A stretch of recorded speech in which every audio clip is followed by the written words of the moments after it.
तो प्रभु का धन्यवाद करता हूँ, फिर से आप सभी का स्वागत करता हूँ। आज अफिसियों की पत्री से दूसरे अध्याय से हम अध्ययन कर रहे हैं। पिछले हमने एक अध्याय 1 से लेकर 23 वचन तक हम बहुत सी बातों को हमने सीखा कि कैसे परमेश्वर ने यीशु मसीह के द्वारा अफसुस की कलीसिया के अंदर कार्य किया, उनको चुना गया, लेपालक पुत्र होने का अधिकार दिया गया, उनको आशीषें दी, उनको पवित्र आत्मा दिया, उनको पापों की क्षमा मिली, उनके जीवन में परमेश्वर ने अपने पवित्र आत्मा की छाप लगाई, उनकी आँखों को ज्योतिर्मयी करने के लिए पौलुस की प्रार्थना का उत्तर दिया, उनको कलीसिया में मिलाया गया, उनको कई प्रकार की बरकतें परमेश्वर ने दी। कलीसिया के बीच में उनको मसीह ने कैसे बड़ी सामर्थ के द्वारा जो परमेश्वर ने मुर्दों में से जी उठा के यीशु मसीह के ऊपर जो लागू की सामर्थ, उसी सामर्थ से प्रभु ने कलीसिया को बनाया। लेकिन आज सबसे पहले ये जो 1 से लेकर 3 या 4 वचन तक हम अध्ययन करेंगे, एफिसियों उसका दूसरा अध्याय उसका 1 से लेकर 4 तक अध्ययन करेंगे, तो मेरा हृदय पूरे आभार से भर गया है और मैं आनंदित भी हूँ और मेरे दिल में परमेश्वर के लिए और कलीसिया के लिए आदर है कि जो कलीसिया है, जो परमेश्वर के चुने हुए लोग हैं, वो बहुत ही बहुमूल्य हैं और उनके लिए बहुत बड़ी कीमत चुकाई गई है। परमेश्वर ने उनके लिए बहुत बड़े रास्ते खोले हैं, उनको चुना है, उनको छुटकारा दिया है, उनको निजात दी है। तो मैं आभारी हूँ अपने प्रभु का जिसने हम पर दया की है। आज बहुत गहराई से कुछ बातों को हमने सीखना है।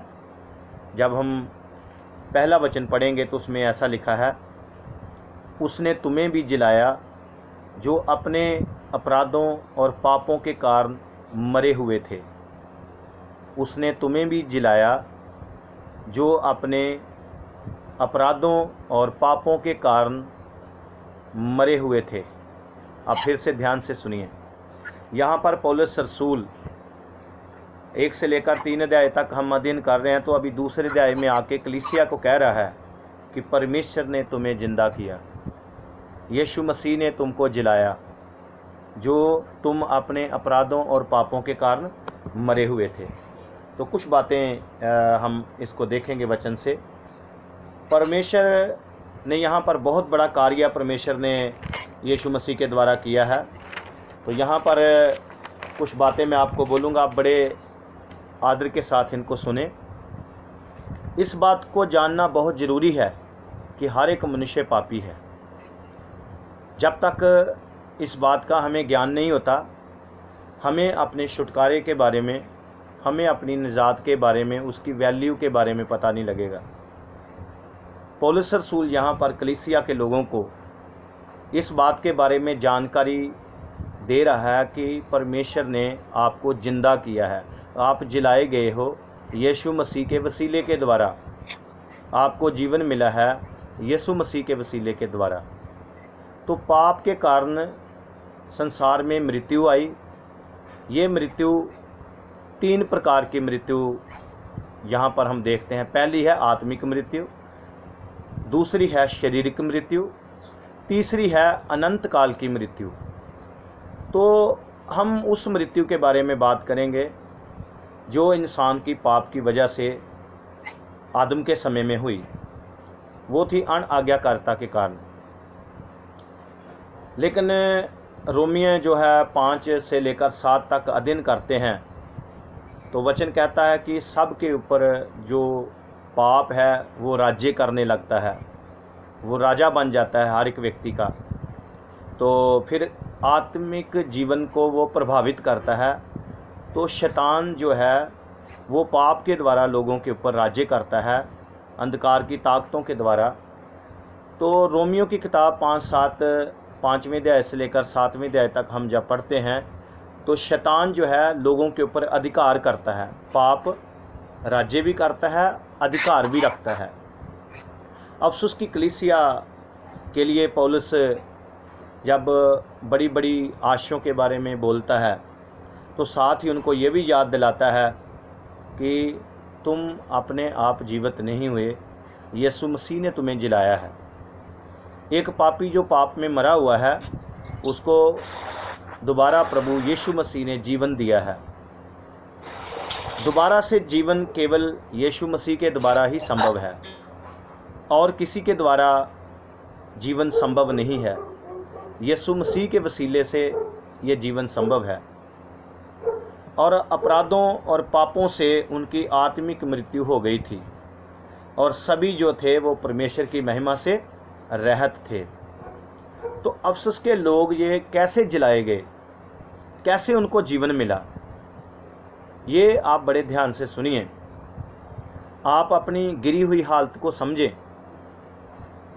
इस बात को भी समझें कि आप पाप में मरे हुए हैं, लेकिन जीवन कैसे मिलेगा। तो वो अफसोस की कलीसिया को पौलुस बता रहा है।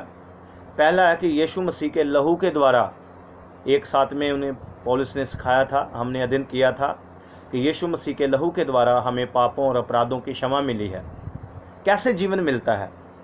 मान लीजिए जब किसी का जो अंग होता है वो डेड हो जाता है तो डॉक्टर जो है वो तरह तरह की दवाइयों को इस्तेमाल करके उस अंग को दोबारा से जीवित करने की कोशिश करते हैं। तो परमेश्वर जो है वो आत्मिक मरे हुए व्यक्ति को कैसे जीवन देता है। तो सबसे पहले यीशु मसीह के लहू के द्वारा लोगों को छुटकारा देता है, निजात देता है, उनको क्षमा करता है। और 1:13 से 14 तक पढ़ते हैं तो विश्वास जब व्यक्ति करता है, विश्वास से उसका जीवन प्रभावित होता है। जो व्यक्ति यीशु मसीह के ऊपर विश्वास करता है तो सत्य के वचन को मानकर फरीसियों के लोगों ने क्या पाया था, जीवन पाया था और परमेश्वर के आत्मा के द्वारा उनको जीवन मिला था। लेकिन इसमें और भी काम करता है, वो है बपतिस्मा।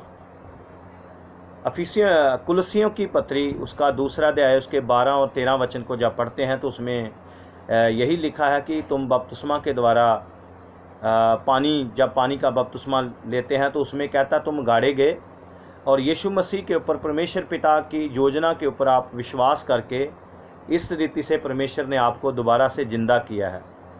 तो परमेश्वर पिता बपतिस्मा के द्वारा जिलाता है। जब हम पानी में बपतिस्मा लेते हैं, जब हम यीशु मसीह को ग्रहण करते हैं तो हम परमेश्वर के ऊपर विश्वास करते हैं, उसके वचन के ऊपर विश्वास करते हैं और अपना जीवन प्रभु को दे देते हैं।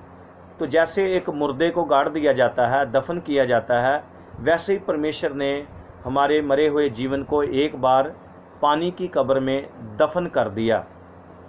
तो जब बाहर आए तो वचन में लिखा फिर हम जीवित कहलाए गए हैं। लिखा है जिन्होंने यीशु मसीह का बपतिस्मा लिया है उन्होंने यीशु की मृत्यु का बपतिस्मा लिया है। जब हमने मृत्यु का बपतिस्मा लिया गया है तो अब हम उसके साथ जिलाए गए हैं। तो बपतिस्मा के द्वारा जहाँ उस पानी में जिसमें सभी ने यीशु पर विश्वास करके डुबकी लगाई, तो ये इसके द्वारा ये पुनरुत्थान को प्रकट करता है। रोमियो की पत्री 8:11 में ये लिखा है कि सब कुछ परमेश्वर के आत्मा के द्वारा हो पाया है। ये जिस आत्मा से परमेश्वर ने यीशु मसीह को जिंदा किया उसी आत्मा के द्वारा परमेश्वर विश्वासियों को जीवन देता है। तो ये 2 प्रकार का पुनरुत्थान है। एक तो जब हम यीशु के ऊपर विश्वास करते हैं, एक हमारी आत्मिक जीवन दोबारा से रीन्यू हो जाता है, परमेश्वर के साथ जुड़ता है और फिर से पवित्र आत्मा हमें फिर से स्वर्ग में जब लेकर जाएगा, फिर एक पुनरुत्थान की बात जो हम सुनते हैं वचन से। तो जब ये पुनरुत्थान, पहला पुनरुत्थान, दूसरा पुनरुत्थान, तो पवित्र आत्मा इस काम को करता है। अगर आपने बपतिस्मा नहीं लिया तो आप मरे हुए हैं पाप में, आप जीवित नहीं हैं। आप एक बॉडी हैं जो परमेश्वर के साथ जुड़ नहीं सकती, ना कुछ बोल सकती है, ना कांटेक्ट कर सकती है, जब तक आप यीशु मसीह के वसीले से आप जीवित नहीं किए जाते। उसके बाद जब हम इसको अधीन करेंगे तो शैतान के वश में रहने के कारण उनका जो जीवन था वो संसारिक हो गया था। तो पौलुस बोलता है पहले तुम क्या थे, संसार के हाकम के अधीन चलते थे। तो परमेश्वर ने हमें अंधकार के वश से छुड़ाकर अपने प्रिय पुत्र के राज्य में पहुंचा दिया है। तो कुलसियों की पत्री उसका 1:13 में जब पढ़ते हैं तो हम अंधकार से छूटकर प्रिय पुत्र के राज्य में आ गए हैं। तो अब हमारा साथी जो है वो परमेश्वर है। तो हमारा युद्ध किससे लग गया है? शैतान से लग गया है, जो पहले हम पर राज्य करता था, अब वो हमारा विरोधी हो गया है। तो अफसुस के लोगों ने 2 आत्मा को अनुभव किया। एक आत्मा था परमेश्वर का और एक आत्मा था शैतान का। जब वो परमेश्वर के पास नहीं थे तो दूसरे वचन में पौलुस कहता है पहले तुम संसार के हाकम के उस आत्मा के अनुसार चलते थे, उसके अधीन थे, जो अब भी अनाज्ञाकारी लोगों के ऊपर असर डालता है। तो दोनों आत्माओं का अनुभव किया उन्होंने। पहला अनुभव शैतान के साथ था, वो शैतान के गुलाम थे। दूसरा अनुभव पवित्र आत्मा के साथ था। प्रेरितों के काम उसका 19वें अध्याय में जब हम पहली 10 आयतों से देखते हैं तो वहाँ पर जब पौलुस उनको बोलता है कि तुमने बपतिस्मा लेते समय पवित्र आत्मा पाया, तो कहते हमने तो पवित्र आत्मा के बारे में सुना भी नहीं है। तब उनको यीशु के नाम में बपतिस्मा दिया जाता है, क्योंकि उन्होंने पहले यूहन्ना के नाम से बपतिस्मा लिया था, यूहन्ना का बपतिस्मा लिया था। जब वो यीशु मसीह के नाम में बपतिस्मा लेते हैं तो फिर उनके ऊपर पवित्र आत्मा उतरता है। तो शैतान लोगों पर नियंत्रण करता था पहले। तो जब पवित्र आत्मा लोगों के ऊपर आया तो शैतान का नियंत्रण टूट गया, तो उन्होंने पवित्र आत्मा का अनुभव पाया।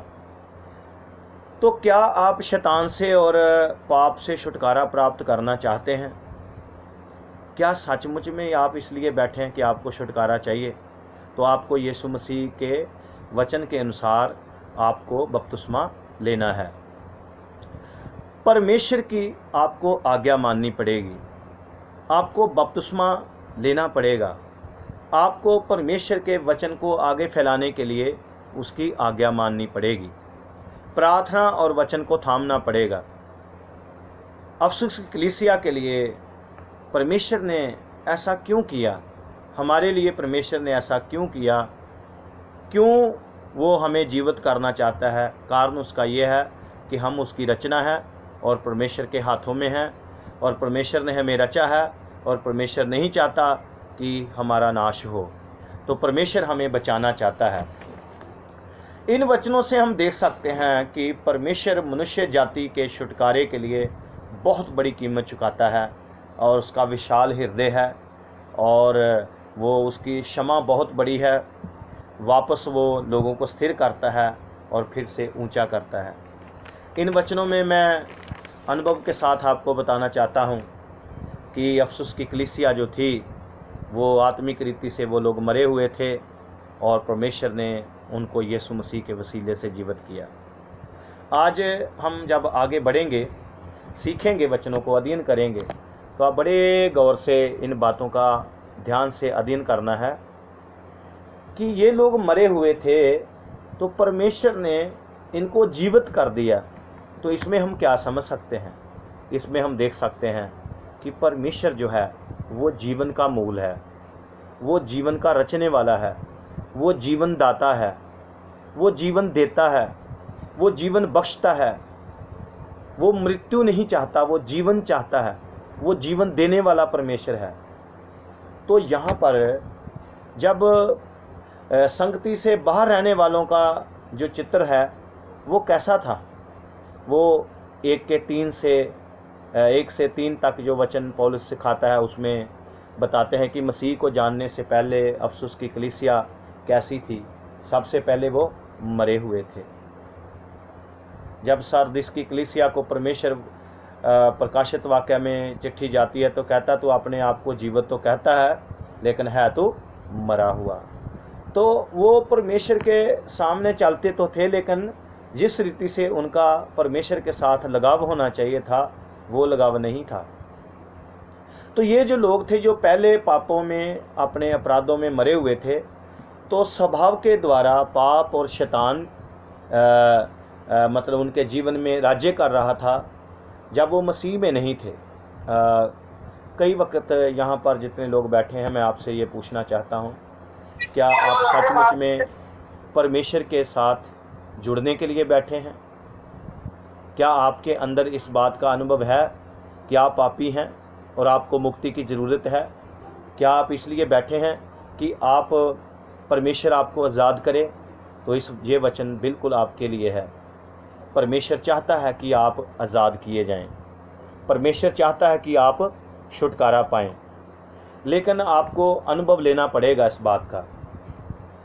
तो यहाँ पर बाइबल में से जब देखेंगे हम, तो रोमिया की पत्री में उसके 5 की 12-21 तक, और भजन संहिता 51 की 51 का 5 वचन, और पहला यूहन्ना 3 का 8 और उसका 5 का 19, और यूहन्ना 8 का 44 वचन। तो शैतान जो था लोगों के मनों के ऊपर नियंत्रण कर रहा था, लोगों को छुटकारे की ज़रूरत थी, तो वो कोई नहीं कर सकता था। मैं आपसे फिर कहना चाहता हूँ, एक मरे हुए व्यक्ति को कोई जीवित नहीं कर सकता। मरे हुए व्यक्ति को सिर्फ यीशु ही जिंदा कर सकता है।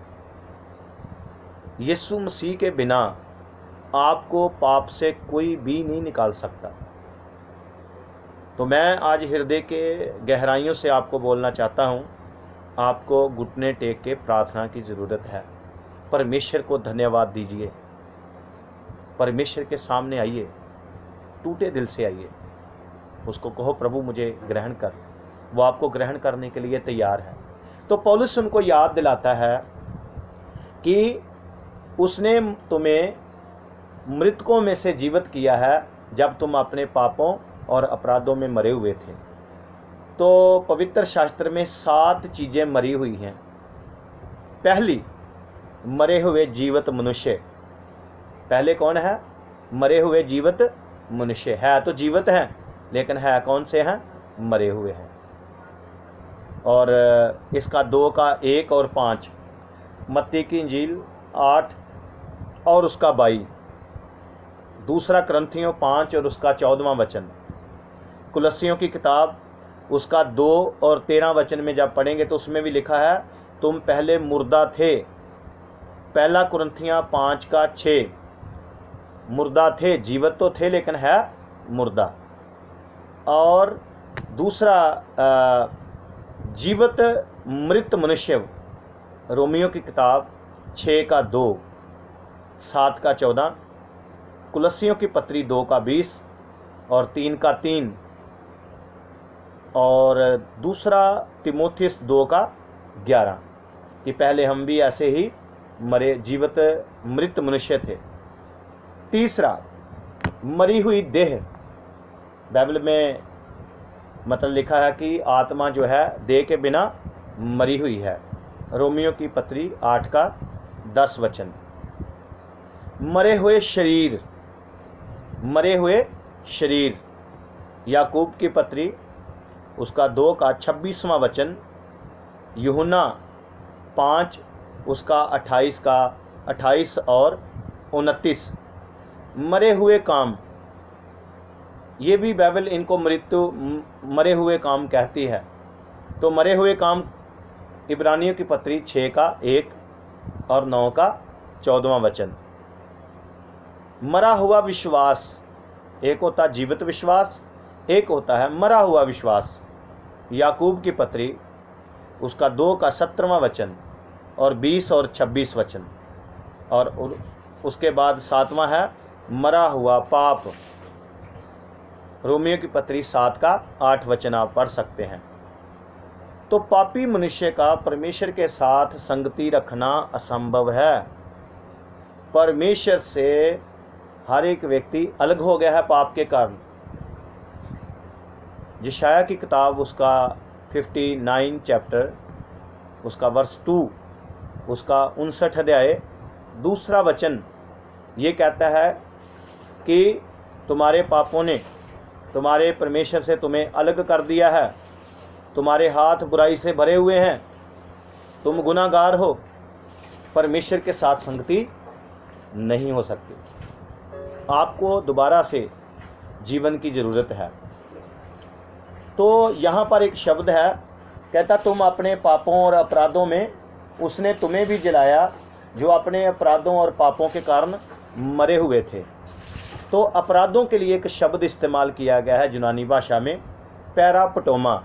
पैरापटोमा शब्द जो है PARAPTOMA, पैरापटोमा, इसका मतलब है एक और गिर जाना। जब किसी को सीधे खड़े रहना चाहिए और कर्तव्य का पालन करना चाहिए तो इसका नैतिक तौर पर वो बड़ी शर्मिंदगी के साथ एक तरफ गिर गया। अपराध यानी कि ऐसी गलती कर दी कि वो बिल्कुल गिर चुका है, उठ नहीं सकता। दूसरा शब्द है पाप, कहता तुम अपने अपराधों और पापों के कारण मरे हुए थे। तो पाप के लिए जो शब्द का इस्तेमाल किया गया है हर्मीशिया शब्द है। हर्मीशिया शब्द जो है HARMARTIA, हर्मेशिया शब्द जो है इसका मतलब है निशाने पर लगने से चूक जाना और सदैव एक नैतिक अर्थ में विचार, जहाँ किसी कार्य के द्वारा पाप करना। पहला यूहन्ना उसका 1:29 जब पढ़ते हैं तो उसको हम ध्यान से समझ सकते हैं। तो आप देखें कि जो मनुष्य है वो आत्मिक रीति से मरा हुआ, कलीसिया के सारे लोग आत्मिक रीति से मरे हुए थे। तो आत्मिक व्यक्ति जो है वो तो बातें समझ सकता है, लेकिन आत्मिक मरा हुआ परमेश्वर की बातें कभी नहीं समझ सकता, उसमें किसी की तरह का जीवन पाया नहीं जाता, तो वो परमेश्वर को खुश नहीं कर सकता। वचन में लिखा है कि जो शारीरिक व्यक्ति है वो परमेश्वर को खुश नहीं कर सकता। तो वो तो लाश है एक, तो लाश को जब हम दफन करने लगते हैं तो वो तो ना तो किसी की बात सुनती है, ना वो किसी से बात कर सकता है, ना उसको भूख लगती है, ना प्यास लगती है, ना उसको कोई दर्द महसूस होता है। तो ऐसे ही जो बंदा परमेश्वर से दूर है वो आत्मिक रीति से डेड है, उसके अंदर कोई हलचल नहीं है, वो व्यक्ति अपने आप में कुछ भी नहीं है। तो वचन में लिखा उसने तुम्हें भी जिलाया। किसने जिलाया?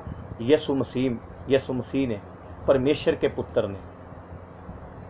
तो उसकी जो आत्मिक अंदर से आत्मिक शख्सियत है, आत्मिक मनुष्य है, जब परमेश्वर उसको जब तक जीवन नहीं देता वो जी नहीं सकता। इसलिए वचन कहता है मत्ती 13:13 कि वो देखते हुए भी नहीं देखते, वो सुनते हुए भी नहीं सुनते। कारण क्या है? उनके पाप और अपराध। तो रोमियो की किताब 6:23 जब पढ़ते हैं तो उसमें हम सीखते हैं पाप की मजदूरी मृत्यु है। मृत्यु का मतलब होता अलगाव, मतलब जुदाई।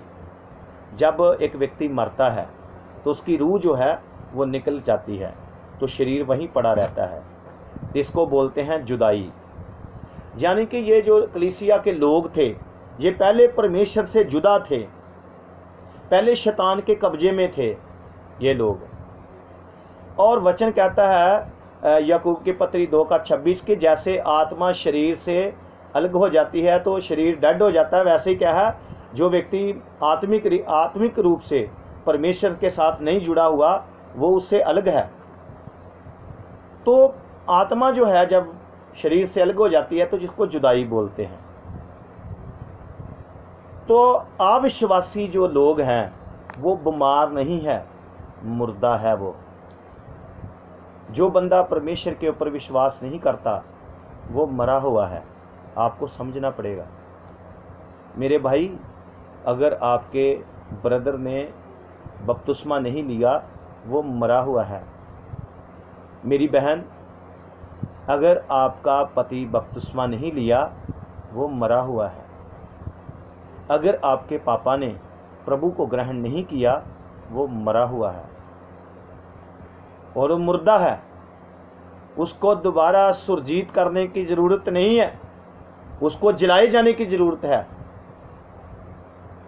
उसको सांस दे के आप नहीं उठा सकते, उसको जीवित करने की ज़रूरत है। आप कैसे कर लोगे जीवित?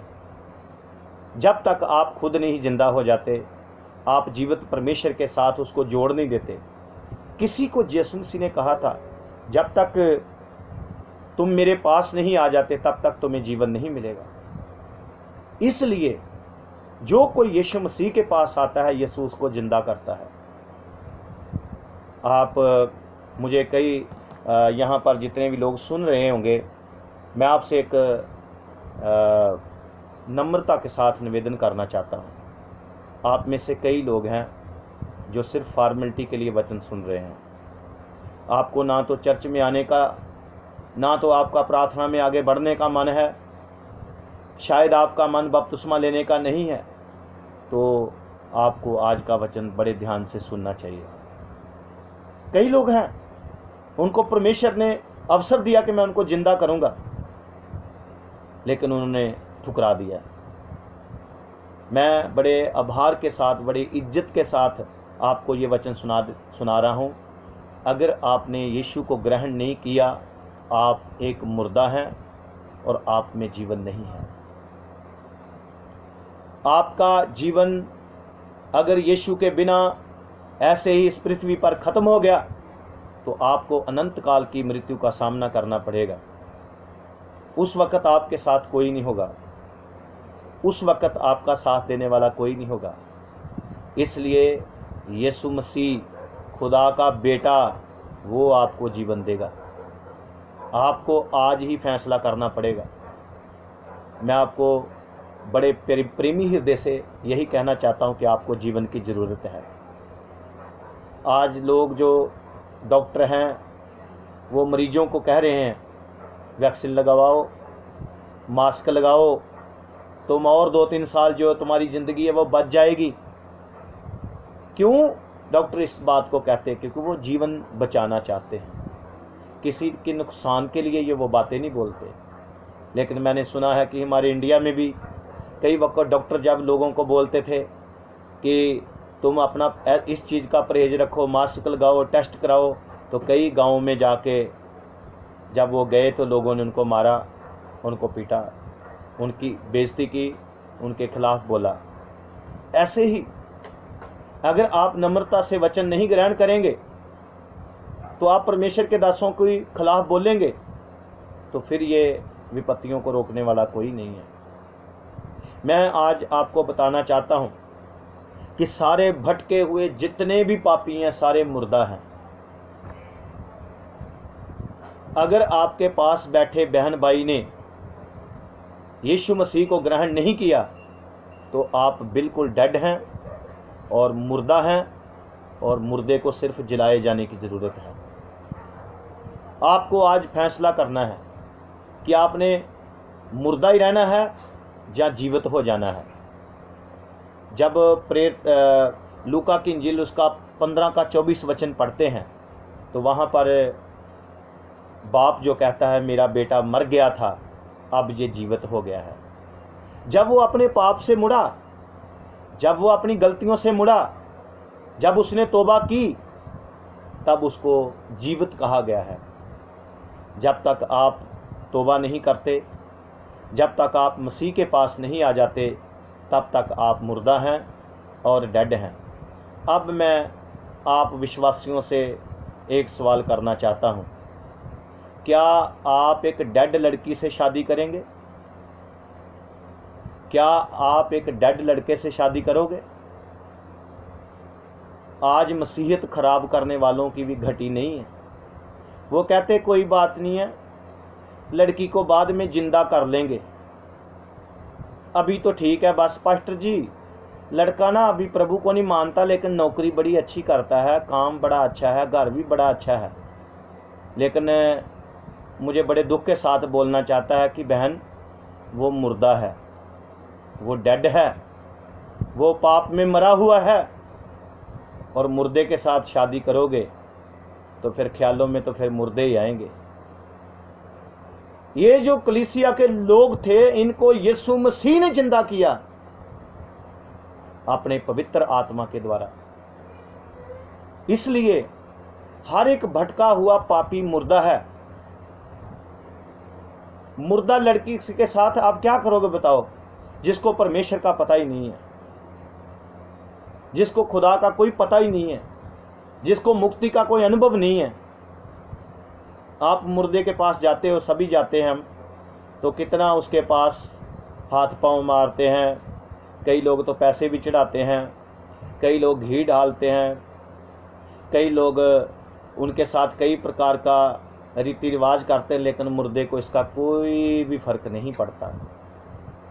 मेरे प्रियो, जब तक एक व्यक्ति यीशु मसीह को अपना जीवन नहीं देता, तब तक वो चर्च में कोई हलचल नहीं करेगा। आप यहाँ पर बैठ के सुन के चले जाओगे और फिर आपको पादरी बोलेगा, परमेश्वर का दास बोलेगा, आप मुर्दा हैं, जो जीवन चाहता है वो आओ। तो कुलस्सियों की पत्री भी पहले मुर्दा थी, उसका 2 का 13 पढ़ते तो कहता तुम भी पहले मुर्दा ही थे, जिन्होंने बपतिस्मा नहीं लिया। आज मैं उनसे कहना चाहता हूँ, आप मुर्दा हैं, यीशु मसीह आपको जिंदा करेगा। यीशु मसीह खुदा का बेटा आपको जीवन देगा। यीशु मसीह आपको फिर से खड़ा कर सकता है। वचन कहता है एक दिन आएगा, मुर्दे परमेश्वर के पुत्र की आवाज़ सुनकर कब्रों से बाहर आएंगे, लेकिन वो अलग समा होगा। लेकिन यीशु आज ही आपको कहता है, मेरे बेटे मैं तुझे जीवन देना चाहता हूँ, तू कब तक भागता रहेगा। मैं कई भाइयों को उनसे कहना चाहता हूँ कि अगर आपके ऊपर दुआ की गई, अगर आप बदरूहों से आज़ाद हो गए हैं, अगर आपने कोई चंगाई पाई है, अगर आपके लिए दुआ की गई, आपके जीवन में परिवार में खुशहाली आई है, अगर अभी तक आपने तौबा नहीं की, बपतिस्मा नहीं लिया, तो आपको बपतिस्मा लेना पड़ेगा। आज कई लोग हैं जैसे लिव इन रिलेशनशिप में लोग रहते हैं, वैसे ही आज लोग चर्च में आ रहे हैं। वो कलीसिया में तो आते हैं, चर्च में तो आते हैं, लेकिन उनके आत्मिक जीवन में कोई परिवर्तन नहीं है। उनको प्रभु ने चंगा किया था, बदरूहों से छुटकारा दिया था, लेकिन अभी भी वो आत्मिक रीति से मुर्दा ही हैं। वो उसका अनुग्रह था कि उसने आपको आज़ाद किया, लेकिन आपने अभी भी तौबा नहीं की, आपने अभी भी अपने गुनाहों से माफ़ी नहीं मांगी। आपको आज ज़रूरत है। तो यहाँ पर पौलुस उनको याद करवाता है कि उसने तुम्हें भी जिलाया, तुम जो अपने पापों और अपराधों के कारण मरे हुए थे, तुम तो गिर गए थे। ये एक पापी की दशा है, वो भटका हुआ है।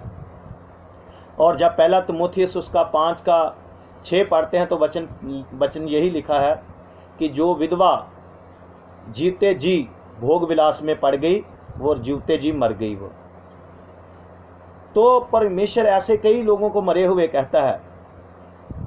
तो ये कैसे हो गया, मर क्यों गए, इनकी मृत्यु कैसे हो गई? तो मृत्यु भी कई प्रकार की होती है।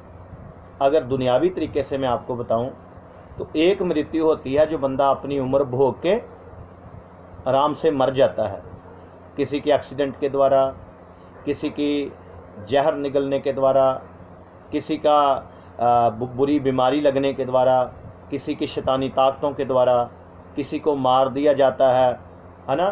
तो कईयों का खून कर दिया, मर्डर किया जाता है, और कई लोग निर्दोष मारे जाते हैं, और कई लोग दुर्घटना घटने से, आग में, पानी में, बाढ़ में, और कई लोग विपत्तियों से मरते हैं।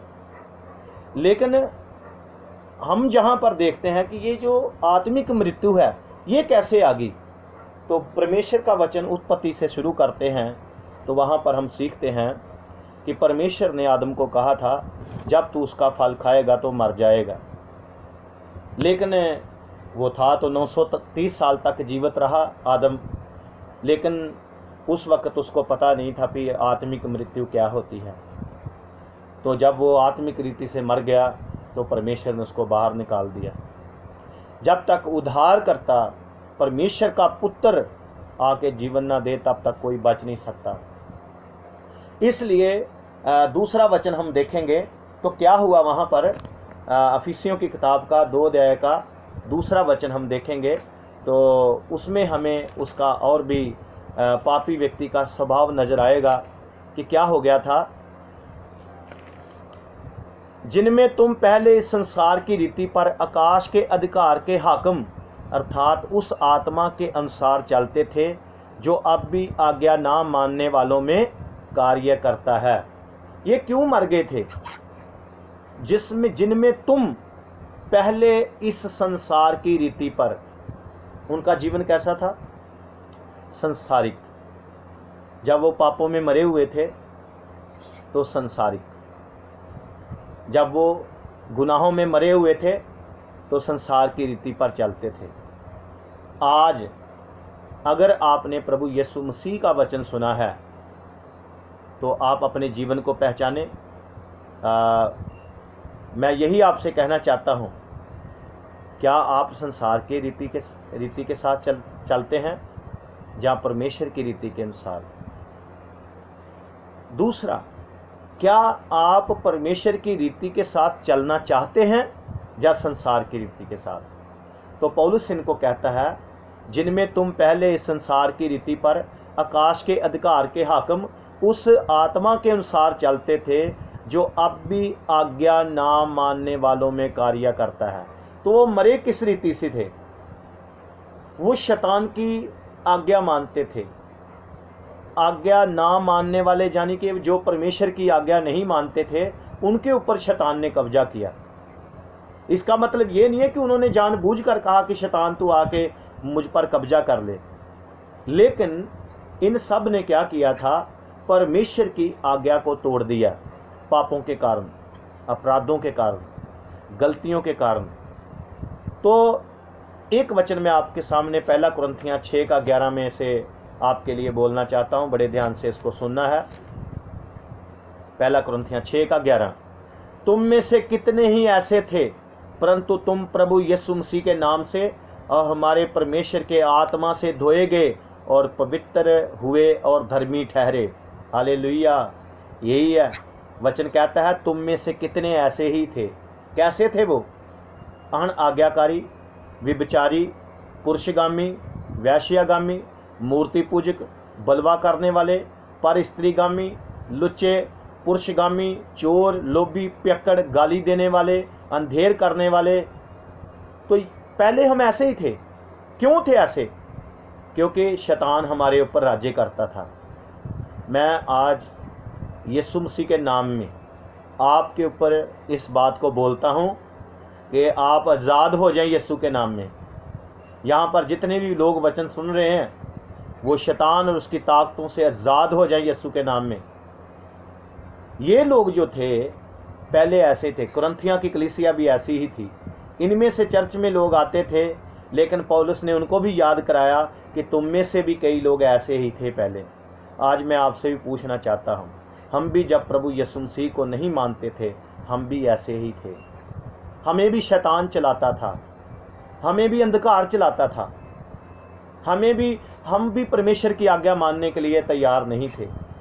तो तीतुस की पत्री में 3 अध्याय में परमेश्वर का दास एक वचन बोलता है, वो भी मैं आपको पढ़ के सुनाता हूँ, बड़े ध्यान से सुनिए। तो यहाँ पर लिखा है,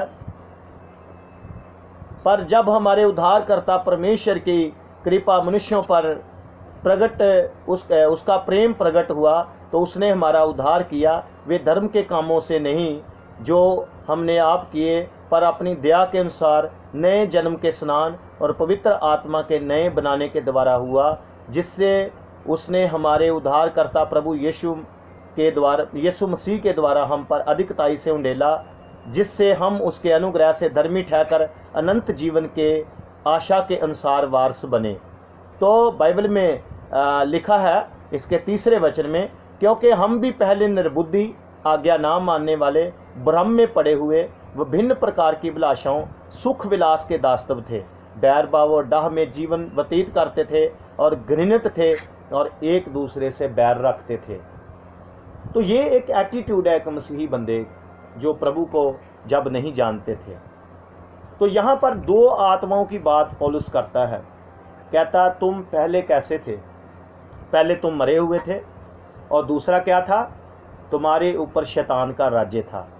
अपना मुंह खोल के बोलें, शैतान का राज्य। आज जब प्रभु यीशु मसीह के पास आ गए हैं, तो परमेश्वर ने क्या किया है? शैतान के राज्य से हमें निकाल दिया है।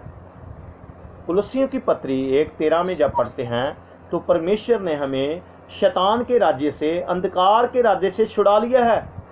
जिन लोगों ने बपतिस्मा ले लिया है अब वो परमेश्वर के पुत्र के राज्य में आ गए हैं। तो ये जो पहले कैसे थे, ये अनआज्ञाकारी लोग थे, ये निर्बुद्धि थे। तीतुस के समय में भी ये बात पौलुस बोल रहा है, कुलुस्सियों की पत्री को भी बोल रहा था कि तुम पहले ऐसे ही थे। कुलुस्सियों की पत्री में पौलुस रसूल उनके लिए बोलता है कि तुम भी सब पहले ऐसे ही थे। ऐसा लिखा है, मैं पढ़ के सुनाना चाहता हूँ, बड़े ध्यान से सुनिए।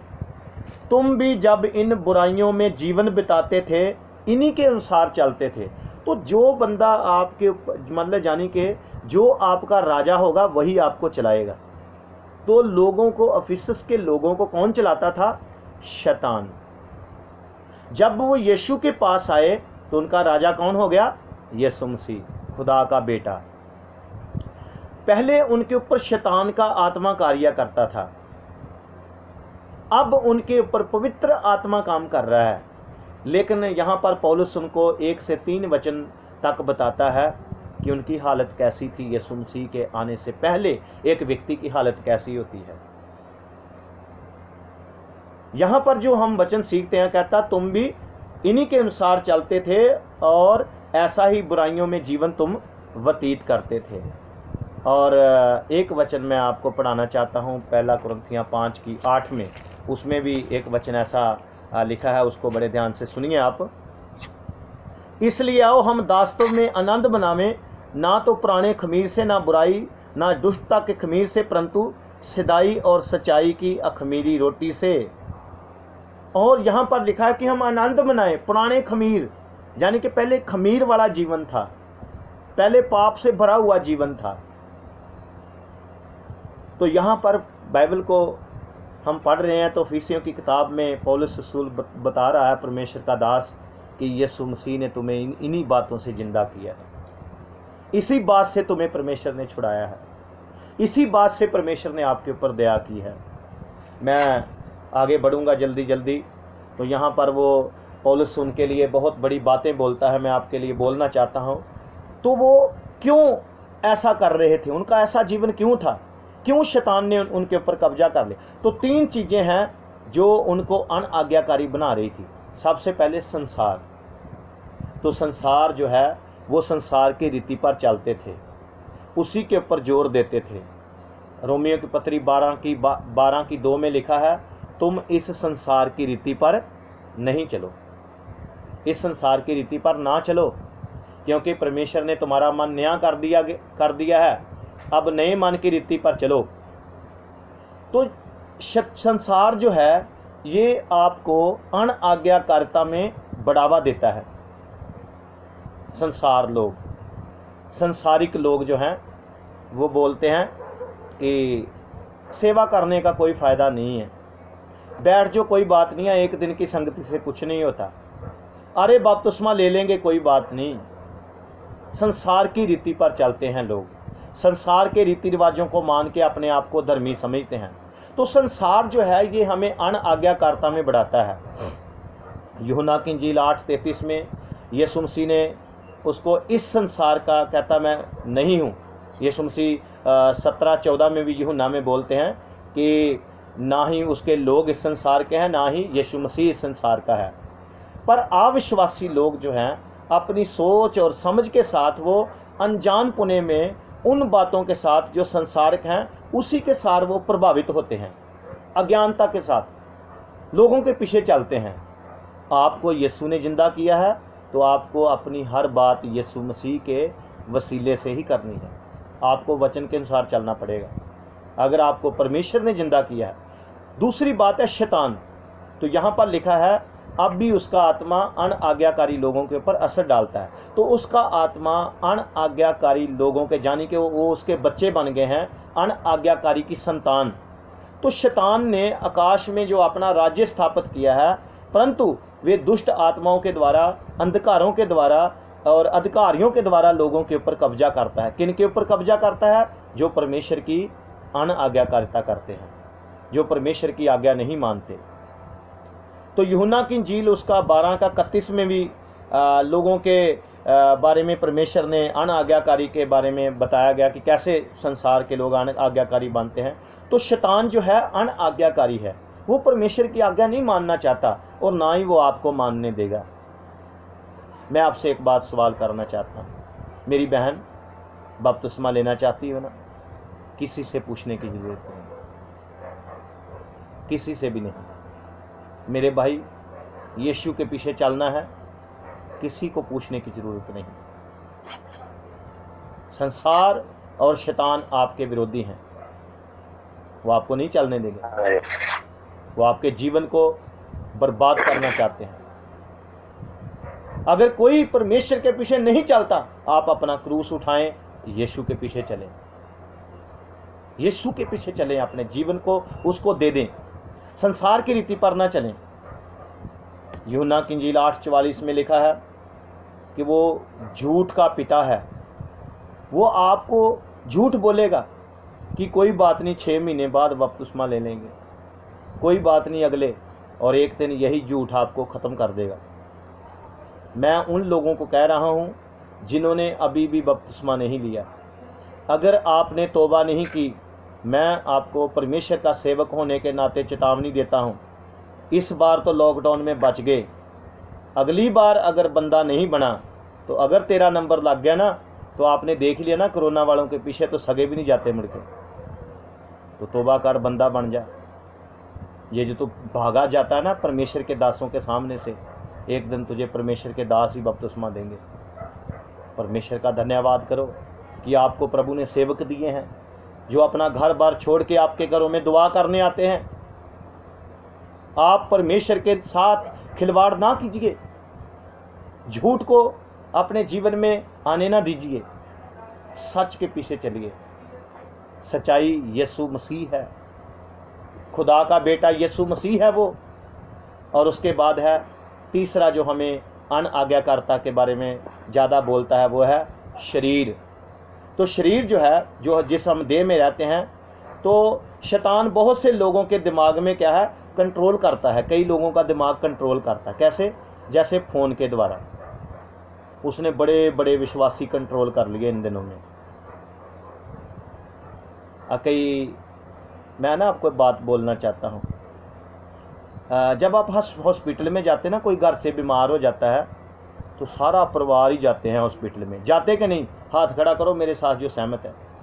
जब घर में कोई बीमार हो जाता है ना, तो सारा टब्बरी हॉस्पिटल में पहुंच जाता है ना। पता है ना कि अगर समय से इंजेक्शन ना लगा, समय से दवाई ना मिली, तो फिर तो हो गया फुस काम।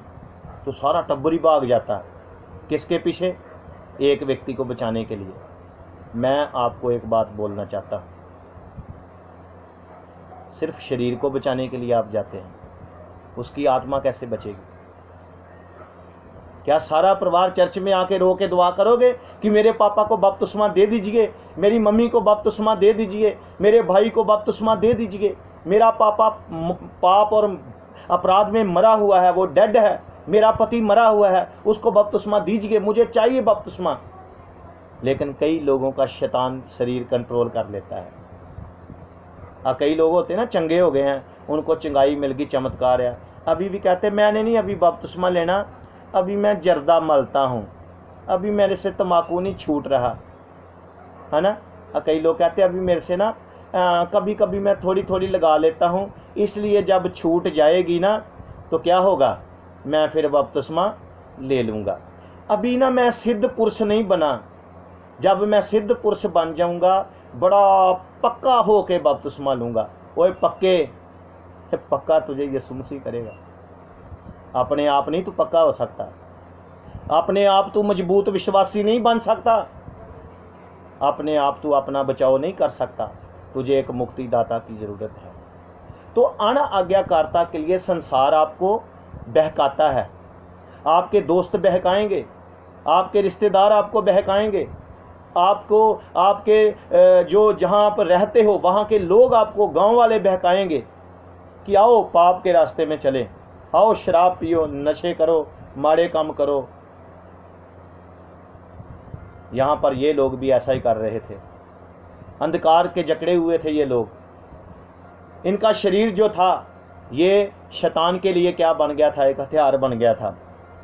तो ये परमेश्वर के विरोध में चल रहे थे। क्या आपका शरीर परमेश्वर का विरोध कर रहा है? तो आपको दोबारा जीवन की जरूरत है। आपका शरीर परमेश्वर का मंदिर है। परमेश्वर इस शरीर के साथ संबंध रखना चाहता है, लेकिन पहले इसे जीवित करना चाहता है। मैं बड़े दुख के साथ कहना चाहता हूँ कि कई लोग यीशु मसीह के पास आ गए हैं, ना तो उनका चर्च के साथ कोई वास्ता है, ना वो परमेश्वर के दासों के इज्जत करते हैं, ना वो परमेश्वर की सेवकाई में आते हैं। वचन में लिखा है, तू अपने आप को जीवित तो कहता है, लेकिन तू है मरा हुआ। कई लोग वचन सुन रहे होंगे और कई लोग यूट्यूब पर सुनेंगे भी, लेकिन फिर भी वो तौबा नहीं करेंगे। आप चंगाई चाहते हैं, आप चमत्कार चाहते हैं, लेकिन आप अपने जीवन के उद्धार के लिए आप एक पल भी नहीं सोचते। आप मरे हुए हैं, आप डेड हो मेरे भाई। आप परमेश्वर से जुदा हो। परमेश्वर की महिमा से आप रहते हैं। आपको जीवन की जरूरत है। संसार के पीछे मत जाओ, दुनिया के पीछे मत जा, रिश्तेदारों के पीछे मत जा, रीति रिवाजों के पीछे मत जा, अपने उसके पीछे मत जा जो तुझे संगत से रोकता है। उसके पीछे जा, उसका नाम है यीशु मसीह, जो आपको आत्मा के द्वारा जिंदा करेगा। वो परमेश्वर का पुत्र है। हालेलुया। आगे बढ़ेंगे तो पाप में भटका हुआ इंसान, उसके शरीर की लालसाएं, उसका मन बुरी इच्छाओं से भरा हुआ है। और संसारिक लोग जो हैं वो अपने मन की इच्छा गलत चीज़ों से पूरा करना चाहते हैं। आज कई नौजवानों का मन भ्रष्ट हो चुका है। मैंने आपको एक भविष्यवाणी आपको आने वाले समय में बताता हूँ। बड़ा भविष्यवक्ता नहीं हूँ, पर मुझे लगता है कि आने वाले में ज़्यादा सेवकाई पागलों की होगी। शैतान कई लोगों को पागल कर रहा है। छोटे बच्चे माता पिता ने पागल कर दिए हैं, उनके हाथ में फ़ोन देके, और बच्चा आज आपके सामने बैठता नहीं है। कहती पास्टर जी फ़ोन नहीं देता है ना, उसको बुझ बना दिया है। कंट्रोल कर रहा है शैतान आपके बच्चों को, आपके पति के मन को कंट्रोल कर रहा है, आपके जीवन को कंट्रोल कर रहा है। वो छूट जाओ उससे। छुटकारा देने वाला नाम यीशु मसीह है। आप यीशु के साथ जुड़िए, यीशु की वर्शिप कीजिए, चर्च में आना शुरू कीजिए, उन बातों को निकाल दीजिए। लूका की इंजील 6:33 भी आप पढ़ सकते हैं, 11 का 13 भी पढ़ते हैं। तो परमेश्वर के परिवार, जो परमेश्वर का परिवार है, उसके बारे में लिखा है। कहता तुम अपने बच्चों को अच्छी चीज़ें देते हो तो तुम्हारा परमेश्वर तुम्हें क्यों ना देगा। तो कई लोग फिर भी शैतान की संतान बन गए हैं। हर अनाज्ञाकारी जो व्यक्ति करता है उसके द्वारा वे दोषी ठहरता है, निशाने से चूक जाता है। आज लाखों लोग हैं निशाने से चूक गए, है ना। मान लीजिए मैं आपको एक सलाह देता हूँ, मैं बोलता हूँ कि अगर आपका भाई बीमार है ना, तो आप उसको चर्च में लेकर जाओ। पहले उसको बोलो तौबा कर, प्रभु यीशु मसीह पर विश्वास कर। सारा परिवार जाओ बीमार को लेकर, है ना। तो कई लोग नहीं, बीमार से ना लेटा नहीं जाता, बीमार से ना बैठा नहीं जाता। तो मैं कहा घर में क्या पंखे के साथ लटका के रखते हो? घर में भी तो लेटा ही होगा वो, उस चर्च में लटा दो जाके उसको। कहते ना मेरी ना बेटी से ना बैठा नहीं जाता। तो एक दिन की बात आपको बताना चाहता हूँ। एक बेटी को चेचक हो गया, तो फॉर्मेलिटी तो नहीं हम बोलते, लेकिन प्रैक्टिकली बोलते हैं उसको। तो बेटी कहती मुझे बड़ी खाज हो रही है। तो मैंने बोला, मैं क्या आप इसके हाथ में फ़ोन पकड़ा दो। इतनी ख़तरनाक खाज हो रही थी, और फ़ोन पकड़ाते ही खाज दूर, फ़ोन पकड़ाते ही खाज मेरी आंखों के सामने की बात हुई है। आज लोग ऐसे ही अपने जीवन को झूठी तसल्ली दे रहे हैं।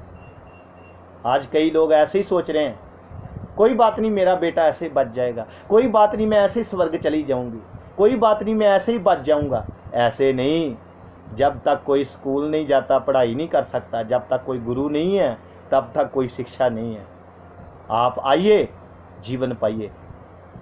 मैं जल्दी जल्दी, मेरे पास थोड़ा समय है, तो यहाँ पर भटके हुए लोगों के बारे में हम बता। तो आज्ञा ना मानने वाले, उन्हें कहा गया है जो अवज्ञा में रहते हैं और उनका स्वभाव यही है, वो क्रोध की संतान बन गए हैं।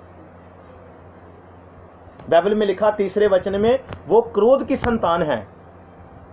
इनमें हम भी सब के सब पहले अपने शरीर की लालसाओं में दिन बिताते थे, शरीर और मन की इच्छाएं पूरी करते थे, अन्य लोगों के समान स्वभाव ही से क्रोध की संतान थे, गुस्से की संतान थे। किसकी संतान थे? गुस्से और क्रोध की।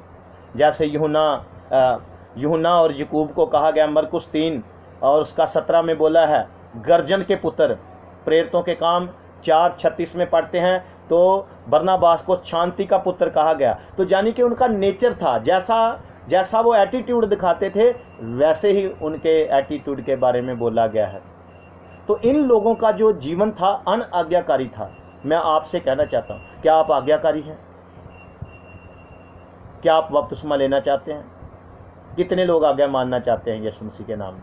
अपने हाथों को उठाएं और बोलो, मैं यीशु के साथ चलने के लिए तैयार हूँ। कितने लोग चलना चाहते हैं? वो अपने जीवन को प्रभु को सौंप दे। मैं आपके लिए दुआ करता हूँ बड़े हृदय की गहराई से। लेकिन अगला वचन जब अगले हफ्ते अध्ययन करेंगे ना, मेरा विश्वास है जिस दिन मैंने इसका अध्ययन किया था तो मेरी आंखों से आंसू आ गए थे। वो कौन सा है? 4 वचन, उसको अगले हफ्ते में देखेंगे। परंतु परमेश्वर ने जो दया का धनी है, अपने उस बड़े प्रेम के कारण जिससे उसने हमसे प्रेम किया, वो दया का धनी है। वो पापियों के पास आ गया। अब कहाँ बैठे हो मेरी बहन? किसके पीछे संगति छोड़ रहे हो? क्यों नहीं आती भाई चर्च के लिए? टाइम नहीं रह गया तेरे पास? किसके लिए कमा रहा है तू? ओ मुर्दे, मैं आपको नहीं कह रहा, बड़े ध्यान से सुनिए। वचन बोलता है, हे सोने वाले जाग, मुर्दों में से जी उठ, परमेश्वर का नूर तेरे ऊपर चमकेगा। अगर कोई मुर्दा मेरी आवाज सुन रहा है तो मुर्दे, बपतिस्मा ले ले। ओ मुर्दी, उठ जा यीशु मसीह के नाम में, तौबा कर ले। किसके लिए जी रही है? यीशु मसीह तुझे बुलाता है। इसलिए अफसोस की कलीसिया के लिए परमेश्वर का दास बोलता है, उसने तुम्हें बीज लाया। पहले तुम शैतान के काबू में थे, हम भी काबू में थे, क्रोध की संतान थे, अनआज्ञाकारी थे, गलत इच्छाएं पूरी करते थे, लेकिन अब उस परमेश्वर ने मुझे और आपको जीवन दिया है। मैं आपसे निवेदन करना चाहता हूँ, यीशु के पास आ जाइए। जिद मत कीजिए, बहस मत कीजिए। आप मुर्दा हैं, आपको जलाए जाने की ज़रूरत है। यीशु मसीह आपको जिंदा करेगा। आपको कुछ बातों का ध्यान देना है। मेरा समय ख़त्म होने वाला है। मेरे प्रियो, यहाँ पर आज्ञा एक आत्मा के द्वारा मानी जा रही है। कहता पहले तुम किसके अधीन थे? शैतान के। और ये इसके लिए एक शब्द किया गया है, एनर्जियो शब्द है, यानी कि सक्रिय। ना मानने वालों में वो प्रभाव डाल रहा था शैतान। जो लोग परमेश्वर की आज्ञा नहीं मानते, अगर आप बपतिस्मा नहीं ना लेना चाहते तो शैतान आपको नचाएगा पूरा। ये बात याद रखो। अगर आप आज परमेश्वर के दास की बात नहीं ना मान रहे, कोई बात नहीं पास्टर जी, मैंने कई बहनों से बात की, अपने पति को बपतिस्मा दिलाना चाहते हो? कहती नहीं अभी, कहती मेरा दिल नहीं करता। कहती वो कहते पति का दिल नहीं कर रहा। मैं तो कहती हूँ, मैं तो कहता हूँ कि चल चलिए संगति में। कहती अभी उसका दिल नहीं करना। तो जिस दिन दिल रुक गया ना, फिर दिल के किसी काम का नहीं रहेगा। आत्मा नियंत्रण कर रही है, शैतान आपको नियंत्रण करने की कोशिश कर रहा है। उसका प्रभाव क्या आपके ऊपर है? आपकी बुद्धि को शैतान ने अंधा कर दिया है। आपको यीशु मसीह ही जिंदा करेगा। यीशु का आत्मा आपको जिंदा करेगा। परमेश्वर का पवित्र आत्मा आपको छू के चंगा करेगा। मैं जल्दी बढ़ूंगा आगे। शैतान को अपने जीवन पर लोगों ने नियंत्रण करने दिया और वचन को ना मानने वाले बन गए। उन्होंने शैतान को अपने जीवन पर नियंत्रण करने दिया। जब आप दसवांश नहीं ना देते तो शैतान कब्जा करता है किसके ऊपर? आपके पैसे के ऊपर। ओए कंजूसो, लगी समझ के नहीं? जब आप परमेश्वर की आज्ञा नहीं मानते ना तो फिर ऐसा ही होता है। फिर कौन नियंत्रण करता है? जब आप उठ के दुआ नहीं करते तो आपको कौन नियंत्रण करता है? फिर शैतान आपको नियंत्रण करेगा। संगति में आने से अगर आपका दिल नहीं कर रहा, शैतान आपको नियंत्रण कर लेगा, काबू कर लेगा।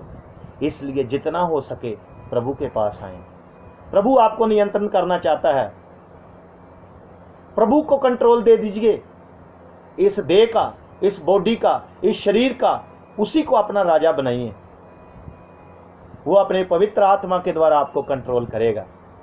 प्रेम, आनंद, शांति, धीरज, कृपा, भलाई, विश्वास, नम्रता और संयम, 9 फल, 9 वरदान आपके जीवन में काम करने लगेंगे।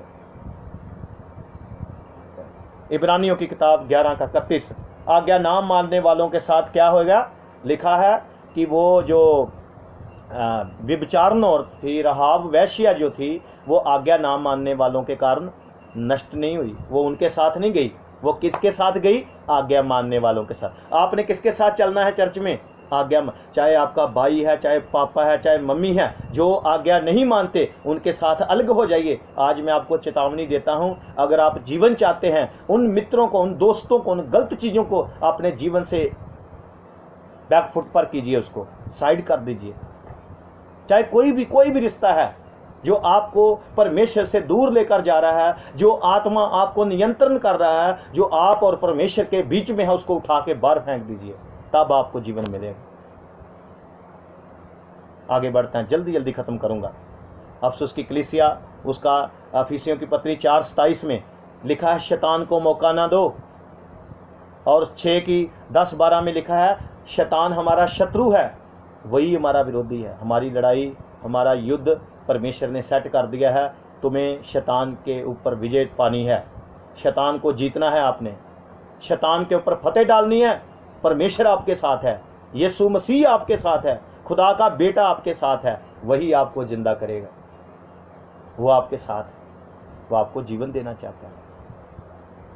चाहते हो आप यीशु में आना तो आ जाओ, फिर दिल खोल के रखो अपना ईमान यीशु के ऊपर, है ना। मैं आपको यही कहना चाहता हूँ। हाथ तो लोग बहुत खड़े करते हैं, कई लोग कईयों के हाथ खड़े कर करके तो पास्टर के हाथ खड़े करा दिए इन्होंने, पर अभी तक बपतिस्मा नहीं लिया, ना चर्च में आए, ना बाइबल पढ़ी, ना दुआ की, ना कोई गीत गाया, कुछ भी नहीं किया। ऐसे हाथ, ऐसे तो आपने मंत्रियों के सामने भी खड़े किए थे, वोट फिर किसी और को डाल दी। तो मेरे प्रियो, यीशु के पास आओ, आज्ञा मानो। अब हाथ उठाओ जो आज्ञा मानना चाहते हैं, यीशु मसीह की आज्ञा, परमेश्वर के पुत्र की आज्ञा।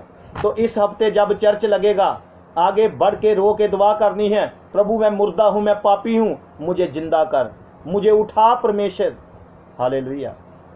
और वचन में लिखा है, मसीह में आने से पहले अफसुस के लोग जो थे लालसाओं में जीवन बिताते थे। और पौलुस ने कहा हम भी, यानी कि अकेले अफसुस के लोग नहीं, बल्कि खुद पौलुस भी कहता है हम भी ऐसे ही पहले क्रोध की संतान थे। पौलुस ने कितने पाप किए, यीशु ने उसके ऊपर अनुग्रह कर दिया, उसके क्षमा कर दिया। और उसमें कहता हम बताते थे, इसके लिए उसने अनस्ट्रेपो एक शब्द है, उसको इस्तेमाल किया, जिसका अर्थ है अपने व्यवहार को संचालित करना। और वे पाप में डूब गए थे, पाप की संतान थे, पाप के बच्चे थे, अब वो परमेश्वर की संतान बन गए। यीशु मसीह ने उनको जिंदा कर दिया। और वो अपनी लालसाओं में शब्द मतलब जो लालसाओं शब्द है जिसमें वो जीवन बिताते थे, इसके लिए एपिथोमिया एक शब्द है, यानी कि दिल से वो गलत कामों के पीछे लगे हुए थे। लेकिन जब यीशु मसीह ने उनको जिंदा किया, अब वो प्रभु यीशु के पीछे चलते हैं। क्रोध कमा रहे थे अपने लिए, गुस्सा कमा रहे थे। रोमियो की पत्री 2:5 में पढ़ा है, लोग क्रोध के पीछे जा रहे थे। मैं आपको बताना चाहता हूँ, यूहन्ना की पत्री 3:34 वचन जब पढ़ेंगे तो वचन में लिखा, जो पुत्र पर विश्वास करता है अनंत जीवन उसका है, और जो उस पर विश्वास नहीं करता उसके ऊपर क्रोध है परमेश्वर का। मैं आपसे हाथ जोड़ के विनती करता हूँ कि परमेश्वर चाहता है कि आप जीवन पाओ। परमेश्वर आपको नाश नहीं करना चाहता, लेकिन आप तो जिद फड़ के बैठे हैं, कहते मेरे पास टाइम ही नहीं है, एक दिन तो भैया तुम्हारी और मेरी छुट्टी हो जानी है। फिर परमेश्वर आपको जीवन देना चाहता है। यीशु मसीह के पास आ जाइए। आप बताओ, हॉस्पिटल में जाना है कि रब के घर में जाना? पहले दसवांश देना है कि डॉक्टर को पैसे देने हैं? अगर आप यीशु के पर विश्वास करेंगे, वो इस देह का मालिक है, किसी भी बीमारी का मुंह तोड़ जवाब प्रभु दे के उस चंगाई दे सकता है। मैं हॉस्पिटल में जाने से आपको नहीं कह रहा, मैं कहता हूँ कि परमेश्वर को अपना जीवन दीजिए और परमेश्वर दवाइयों से आपको छुड़ाएगा। परमेश्वर दुष्ट आत्माओं से आपको आजाद करेगा, आपके मुर्दा जीवन को जीवन दे के एक दिन आपको स्वर्ग में लेकर जाएगा। यहाँ पर आप दोबारा कभी नहीं मरेंगे, वहाँ हमेशा यीशु के साथ रहेंगे, हमेशा यीशु के साथ रहेंगे। अपने हाथों के उठा के बोले, धन्यवाद यीशु, मुझ पापी पर आपने दया की है, मुझ पापी पर आपने दया की है। तो आज से आपने कुछ आज्ञाएं माननी है। मैं ख़त्म कर रहा हूँ, आधे में छोड़ रहा हूँ, अगले चैप्टर में हम देखेंगे। सबसे पहले जिन्होंने बपतिस्मा नहीं लिया वो आज ही अपना मन बना के बपतिस्मा के लिए पास्टर को बोलना है। और जो लोग विश्वासी हैं वो आज्ञा माने। सबसे पहले क्या है? वचन पढ़ना है, रोज़ पढ़ना है, प्रार्थना रोज़ करनी है, अपना दसवांश रोज़ हर हफ्ते जब भी आपको कुछ भी चीज़ घर में प्रभु देता है, अपनी कमाई का दसवांश देना है और अपनी गवाही लोगों को देनी है। और सबसे बड़ी आज्ञा यीशु मसीह ने क्या कहा है? सबसे बड़ी आज्ञा यही है कि तू अपने परमेश्वर को दिल से प्रेम कर, परमेश्वर से राज्य के प्यार करना है, उसकी खोज में लगे रहना है, उसके वचन को मानते रहना है। उसके बाद क्या है? लोगों को यीशु मसीह का सुसमाचार फैलाना, ये है उसकी आज्ञा। आप जहाँ भी जाएं लोगों को यीशु मसीह के बारे में बताएं। उसके बाद क्या करना है? आपने अपने भाइयों कलीसिया के साथ मिलके रहना है। तो कितने लोग हैं आज के बाद संडे आने के लिए तैयार हैं, चर्च के साथ लगातार चलने के लिए तैयार हैं, है ना? यीशु मसीह के पास आ जाओ, यीशु आपको बुला रहा है। तो नेट पे इसके बाद एक गीत सुनना है, आप सुन के फिर ही सोना। यीशु बुला रहा, यीशु बुला रहा, है ना? तो ये आप गीत सुनना, बस इतना, बाकी मैं ज़्यादा नहीं बोलूँगा। लेकिन यीशु ने सारी अफसोस की कलीसिया के लोगों को जिंदा कर दिया, हमें भी जिंदा कर दिया। हालेलुया! यीशु ने आप और मुझको भी जिंदा कर दिया है। यीशु ने जितने भी लोग यहाँ पर बैठे हैं बपतिस्मा लेके, उन सब को यीशु ने जिंदा कर दिया। अपना मुंह खोल के बोलो, मैं जिंदा हूँ। हालेलुया! मैं जिंदा हूँ, यीशु मसीह ने मुझे जिंदा कर दिया है, यीशु ने मुझे जिंदा कर दिया है, यीशु ने मुझे पाप और अपराध की ज़िंदगी से आज़ाद कर दिया है, यीशु ने मुझे जीवन दिया है। वो भी गीत आप सुनना। यीशु ने मुझे जीवन दिया है, जब से प्यारा यीशु आया, मेरा जीवन बदल गया। ये गवाही है आपकी। अफसोस की कलीसिया को प्रभु ने जीवन दिया, यीशु आपको भी जीवन देना चाहता है। तौबा कीजिए, परमेश्वर आपके साथ रहे। अगले हफ्ते जब हम इसका अध्ययन करेंगे, मेरा विश्वास है जब लोग सुनेंगे कई लोगों के मन से, और जब वो टूट जाते हैं उनकी आंखों से आंसू आ जाते हैं। इतना बड़ा परमेश्वर पापी को, गिरे हुए को, जो मृत्यु में मरे हुए हैं, ऐसे लोगों के लिए उसने अपने पुत्र को सलीब के ऊपर मरने के लिए दे दिया, ताकि आपको जीवन मिले। आपको जीवन देने के लिए यीशु मसीह मर गया। मैं भी कई वक्त परेशान होता हूँ, कई वक्त दुखी हो जाते हैं। हम क्या थे परमेश्वर? हमारी ज़िंदगी क्या है परमेश्वर? आपने हम पर दया की, आपने हम पर फजल किया। मैं क्या हूँ परमेश्वर?